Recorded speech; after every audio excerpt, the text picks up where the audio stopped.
Ingredient அப்படின்னா முந்திரி பருப்பு, பாதாம் பருப்பு, பாசி பயறு, நிலக்கடலை, அதுக்கடுத்து எள்ளு, கருப்பு எள்ளு எடுத்துக்கோங்க.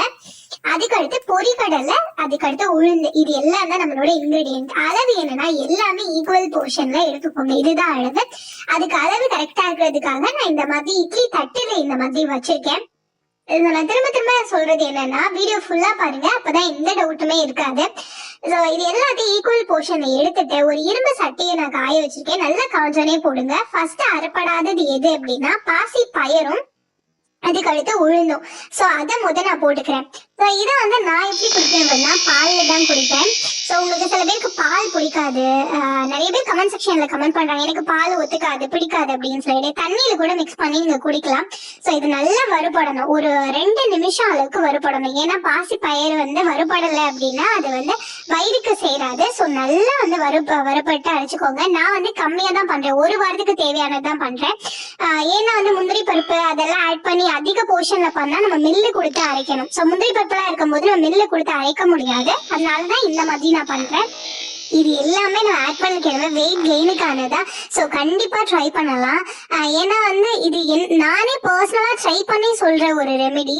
அதனால ரொம்பவே நல்லா இருக்கும். நான் இப்போ வரை குடிச்சிட்டு இருக்கேன். எங்க வீட்டுல எப்பவுமே ஒரு பாக்ஸ் ஒரு வாரத்துக்கு டெய்லி பண்ணிட்டே இருப்போம். அந்த மாதிரி தான் இந்த ட்ரிங்க் நான் ட்ரை பண்ணுவேன். நிலக்கடலை நீங்க அதுக்கடுத்து ஆட் பண்ணணும். நீங்க ஃபர்ஸ்ட் கருகக்கூடிய பொருட்கள் போட்டீங்க அப்படின்னா டக்குன்னு கருகி போயிடும். அப்புறம் டேஸ்ட் நல்லா இருக்காது. அப்புறம் அந்த பொடியை வேஸ்டா போயிடும் இல்லையா. அதுக்கடுத்து என்ன போடுங்க அப்படின்னா நிலக்கடலையும் பாதாம் பருப்பும் போட்டு நல்லா வறுக்கணும். இது ஒரு 2 மினிட்ஸ் வருங்க. நல்லா வறுக்கணும். அப்பதான் வயிறுக்கு ஒத்துக்கும். வறுபடாம சாப்பிட்டா அது நல்லா இருக்காது. அதை திரும்பி சொல்றேன். பாதாம் பருப்பு, முந்திரி பருப்பு, பாசி பயிறு எல்லாமே வெயிட் கெயினுக்கு அவ்வளோ நல்லா இருக்கும். எல்லாருக்குமே தெரியும் நிலக்கடையில அவ்வளோ ப்ரோட்டீன் இருக்கு அப்படின்னு சொல்லிட்டு. கண்டிப்பா நீங்க ஒல்லியா இருக்கீங்கன்னா ஃபீல் பண்ணவே பண்ணாதீங்க. நிறைய பேர் அவ்வளோ கமெண்ட்ல எனக்கு பண்றாங்க இந்த மாதிரி ரொம்ப கஷ்டமா இருக்கு, நான் பிரெக்னன்சி டைப்ல நல்லா இருந்தேன், இப்போ ஒல்லியா இருக்கேன், எனக்கு சூசைடம் பண்றதெல்லாம் வருது அப்படின்னு. ஃபர்ஸ்ட் உங்க பாடியில நீங்க கம்ஃபர்டபுளா இருக்கீங்களா, உங்க பாடி உங்களுக்கு கரெக்டா இருக்கா அப்படின்றது மட்டும் தான் பாருங்க. இன்னொருத்தவங்க சொல்றாங்க அதெல்லாம் நீங்க யோசிக்காதீங்க.